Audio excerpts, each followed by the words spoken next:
Well, hello. This episode is brought to you by Live Casino, and of course, I am Matt Williamson.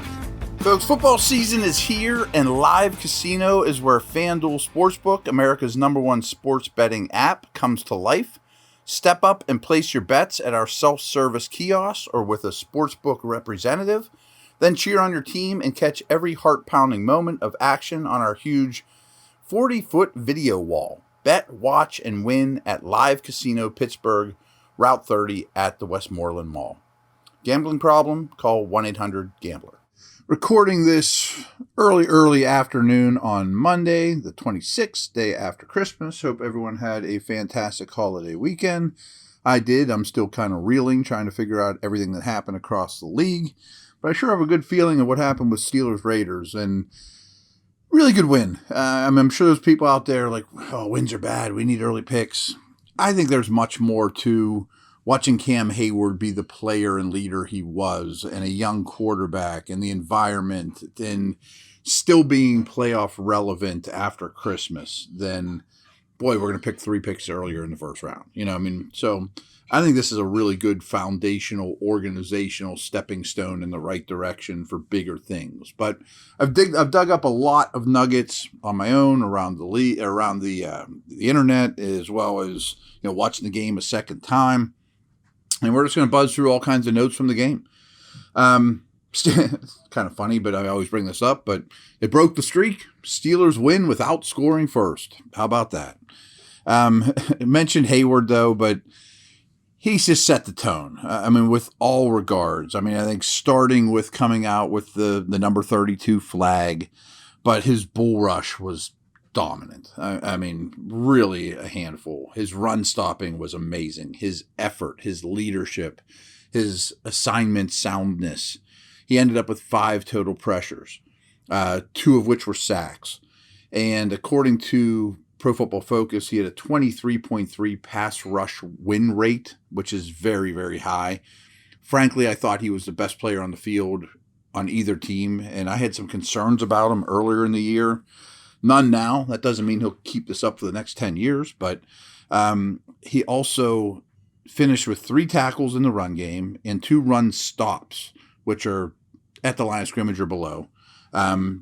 Those were both tackle for losses. So just an utterly dominant, tone-setting game by the leader of the football team. Again, this goes back to this being a great win for me.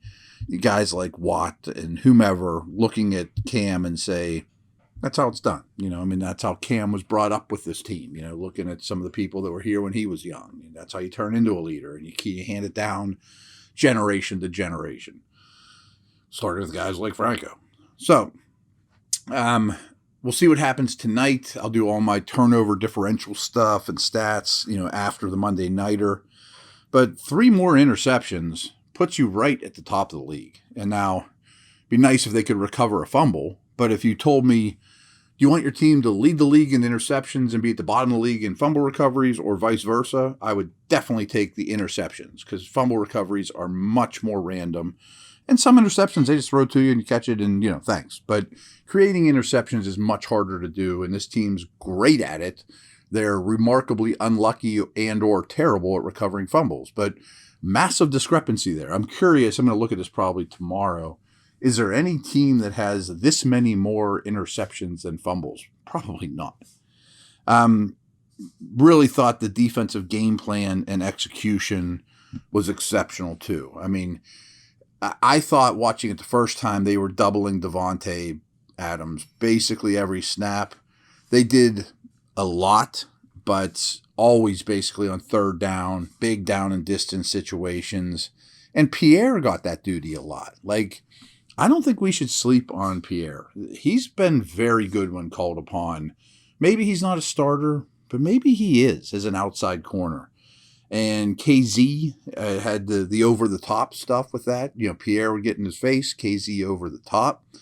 And there's all kinds of numbers out there for what's this defense with and without TJ Watt.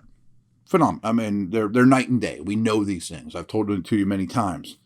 But I also don't think that we should just overlook that Oh, by the way, when KZ came back, this defense took a step forward too. I mean, he just brings something to that safety position that they've lacked from a third guy, and in this case, a second guy, because it allowed Minkah to follow Waller. I mean, that's huge. I mean, I was worried with Edmonds not being in this game, but especially on third downs, Minkah was in Waller's back pocket time and time again.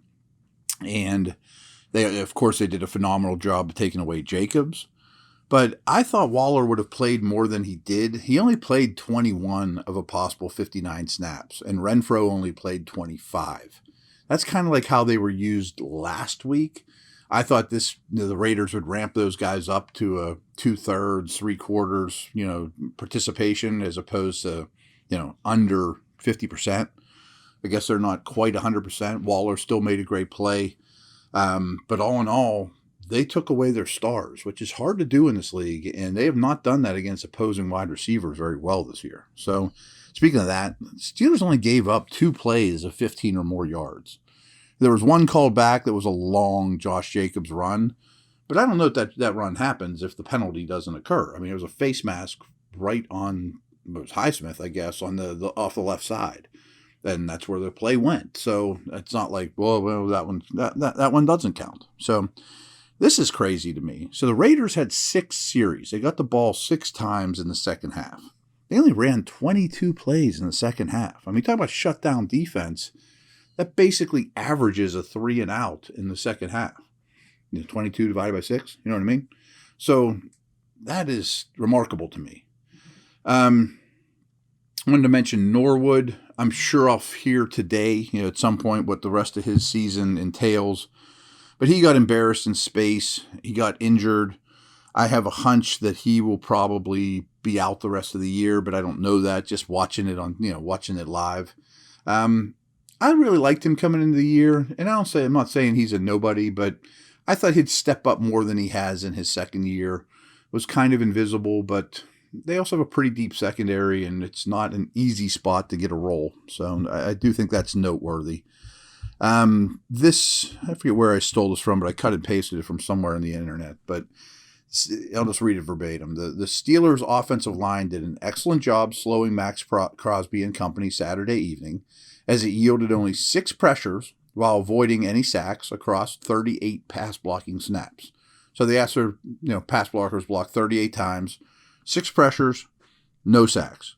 And Kevin Dotson didn't lose a single snap in pass protection. That must be from Pro Football Focus. They're the ones that breaking that stuff down. So I may not agree with it to the letter, but it's pretty darn solid. I mean, that's even if you're one off or whatever. Crosby did end up with some quarterback hits in this game, though. I mean, and he was quiet, but he had 4 quarterbacks hits, and I didn't love the plan for him overall. I mean, there was several instances, not a ton, but you can't ask Gentry to block Crosby. I mean, I know I bash Gentry, and he's a blocking tight end, but that doesn't mean he can block Crosby and Watt and Garrett and those type of dudes. I mean, that's crazy to me. But there was a couple spots where Crosby had some easy matchups that I didn't love. So this must be from Pro Football Focus. So on the other hand, Raiders guard Dylan Parham, rookie this year that I like quite a bit, had a particularly tough day. He allowed 6 total pressures, including 3 sacks, and only 32 pass rush snaps. And a lot of that was against Cam. I mean, so welcome to the league, Dylan Parham. This is Cam Heyward. This is the kind of stuff you need to deal with. So I was very critical, as you know, if you listened to the first podcast I did this week. Wino throwing to the backs, all first half, 0 targets to running backs against basically the worst defense in the league defending the backs. But when it was all said and done, you got 29 targets combined to Johnson, Freiermuth, Najee, Pickens. So a very high percentage of your targets in this game, more so than most games, less Gunner, less Sims, went to your 4 best playmakers. Right now I think they have 4 legit playmakers, and those guys got targeted combined 29 times. Only 8 snaps for Gunner. I kind of put a yay. Sims had 33. Boykin had 14. I'm absolutely in favor of more Boykin over Gunner, and certainly more Sims over Gunner. Basically everybody over Gunner. But so I was happy to see it finally lean that way a little bit heavier. The tight end snap counts. Freiermuth was at 55, Gentry at 29, Heyward at 13. Back to exactly as it should be. Wonderful. I'm sure a lot of that had to do with Freiermuth's foot situation, but I was getting a little worried there, especially after last week. No targets. That's not okay from Freiermuth. But he was back to being out there all the time.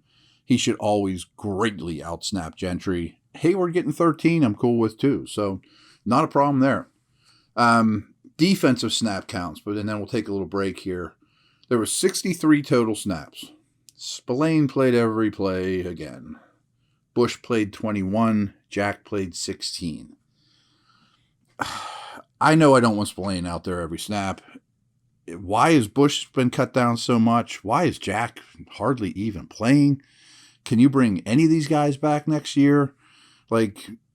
I don't think Spillane's just stepping up and is the answer. I feel like it's by default that the two more touted guys just aren't doing their jobs or not communicating well. I mean, Spillane's played every snap again. Oh boy. Worked. I mean, the defense played great, so they're not going to mess with it. I understand that. It's just not who I want on the field in terms of snap distribution. I kind of like seeing this too at the nose tackle spot. Adams basically doubled Alu snaps, 16-9.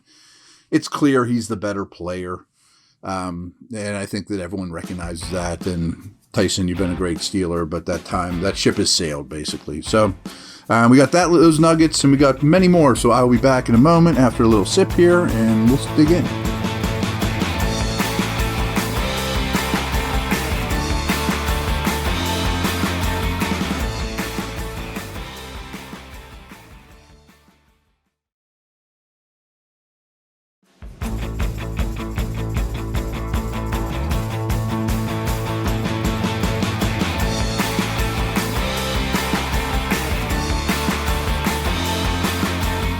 All right, talk about dominant defense and averaging a 3 and out almost on the second half. But 3 straight Raiders punts before the Steelers' game-winning drive. Now, I thought Tomlin was playing with fire a little bit, trusting his defense as much as he did with some of his fourth down decisions, but it worked. He has a pulse on the team. I don't. So I'm not being critical, but certainly it worked. I mean, that's a scary way to live in today's NFL. But they were beating the crap out of the Raiders offense, and the whole world knew it, and it kept up until the end, and it got them a win. This is another thing I'm going to look at probably at the end of the season, but I found it noteworthy, and I told you guys on the last podcast, I'm almost certain they only threw the ball into the end zone once, the Steelers. I wonder, are they at the very, very bottom of the league at year-long end zone targets? So when the regular season's done, I'm going to look into what teams threw the ball into the end zone, whether anyone caught it or not, the most and least. I almost guarantee the Steelers are bottom 5, and it wouldn't shock me if they're last by a wide margin. I mean, that's hard. I mean, I know you have a rookie quarterback, but you have to put these guys in position to score touchdowns. Along those lines, Pickens' role grew. I like that. Coming out of the slot, runs that skinny post for the touchdown. That's what I've been begging for 2-3 months now. It's great to at least see it. These are kind of Matt Canada things, obviously. Why did the Steelers come out throwing in this game? The stats, the advanced numbers say, well, the Raiders are better versus the run than they are the pass, EPA, etc. But they just got gouged by Ramondre Stevenson and totally shut down Mac Jones the week before. And clearly they were leaning pass heavy early in this game, which is all the stuff they worked on. That was their game plan, their script. Didn't love that. Connor Heyward, first career carry, sealed the deal. I think we want to see more of him. Maybe in the Watt role. Maybe with a carry or 2 a game. I mean, he's a better ball carrier than Watt. That's not his bread and butter. I'm not saying hand him the ball like he's Kenneth Walker from his Michigan State team. But you can do that. I mean, I like that play call quite a bit. If I'm going to be rough on Canada, I got to give him credit when it counts for Hayward's first career carry. Smart player that realized, hey, just get down. This game is over. So I've been saying this for a long time. More Heyward makes me happy. And he is getting a snap more a game, 2 more snaps a game. So that starts to add up. Steelers gained 350 total yards in this game. If you exclude the kneel down at the end, they had 10 meaningful possessions. Only 2 3-and-outs out of those 10. Like, we would have killed for that in September. Remember the offense we used to watch for the first 6-8 weeks of the game, a year or whatever? 3-and-out, ugly, penalty, blah, nothing, Only 2 3-and-outs and 10 meaningful possessions. I know Presley Harvin's in the doghouse, and clearly they need to bring in some other punter next year for camp and have a competition at a minimum. But he averaged 46.7 yard gross average and a 42.3 yard net average on his 3 punts in bad weather. It's good. And remember last year, he really fell apart when the weather hit. I mean, Georgia Tech guy, I'm not saying he's over the hurdle, he's fine, but this was a step in the right direction from Harvin, dealing with weather, did well. Pickett's second fourth quarter comeback, the game-winning TD drive, that was his second, and his third, it was his second fourth quarter comeback. He beat the Colts coming back with a fourth quarter deficit, and his third game-winning drive of the season. Saints, Colts were the other 2. So he already has 3 game-winning drives, and he hasn't played every game this season. Raiders, this is their 8th loss by 1 score this year, often giving the game away in the fourth quarter. They love losing games in the fourth quarter. They've blown leads of 20 points to Arizona, 17 to the Chiefs, 17 to Jacksonville earlier in the season, as well as that loss that everybody saw on Thursday night to Baker Mayfield that joined the Rams like the day before. And they did get a gift by the Chandler Jones, Patriot, Jacoby Myers nonsense the week before. So if you're a Raiders fan or you're a Raiders analyst, I mean, you really need to dig into what's going on with those situations. Here we go. The Raiders put together a 14-play, 72-yard drive on their opening possession of the game, scoring a touchdown on a 14-yard pass to Derek Carr to Hunter Renfrow. After that, they just have one more possession in the entire game in which they gained more than 20 yards. That's crazy. After the opening drive, the Raiders gained just 129 yards on their final 39 offensive snaps. That's 3.3 yards per play. The Steelers also forced 3 interceptions during that stretch, and they sacked 3 times and hit him 5 times overall. So it's not how the world works. Excluding the first drive, it almost wasn't competitive when the Raiders had the football. The Steelers are now 6-2 in games played by TJ Watt. They have held 6 of their past 7 opponents to 17 or fewer points with Watt in the lineup. I don't have as many stock up, stock downs, but I did put Pickett there. I thought this was a really good step in the right direction, handling weather. Fourth quarter comeback. Was it a pretty start to finish? Of course not. I thought Moore and Dotson, I gave you some stats on Dotson, but the left side of the line, they've had their moments this year. I'm not sure if I talk about Jaylen Warren enough, but I love the energy. His box score never looks great, but he brings a spark. He brings a tenacity as a receiver, certainly a pass protector, as a ball carrier. I think he's a nice compliment to Najee, and I like the way he plays the game. He's a find. I mentioned Adams is clearly better than Alualu. Played a good game in this one as well. A loss that I'm not sure I harped on enough for the Raiders. You wouldn't think it's that big a deal, but when Perryman went out, it hurt them quite a bit. They were very reliant on his veteran leadership at the linebacker position, calling play, getting the plays in, all those type of things. I mean, he's an easy guy to root for. He just doesn't run particularly well. Cleveland Farrell, who they used, strangely enough, like the 4th or 5th pick in the draft way back when, and he has not lived up to that.